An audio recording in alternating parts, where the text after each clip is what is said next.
Amikor elkezdesz egy ilyen diétát, azért az elég megterhelő, hirtelen a éhes vagy, nem? Tehát, hogy így ideges vagy, éhes vagy. Ezt érdemes olyankor csinálni, amikor az ember szabadságon van, vagy pihen, vagy nem sportol? Én úgy gondolom, hogy először azért érdemes sportolni elvileg nem lehet. Ez alatt az 5 nap alatt? Ez alatt az 5 nap alatt, úgy, ahogy te vagy, én sportolunk. Mondjuk én sportoltam végig, de én egy picit más vagyok. Egy kicsit őrültebb vagy. Igen, én egy picit átlagnál őrültebb vagyok. De elvileg nem szabad sportolni.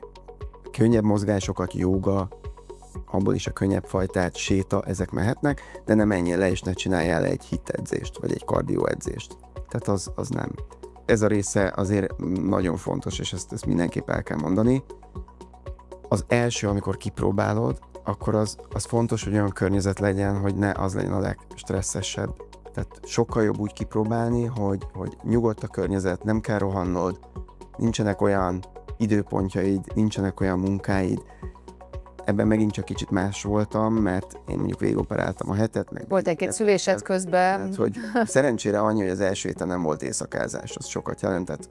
De ez csak mázli kérdése nálad, ez nem? abszolút Te szakmádban azért mázli kérdés. Ez abszolút mázli kérdés, de hát ez hozzá vagyok szokva.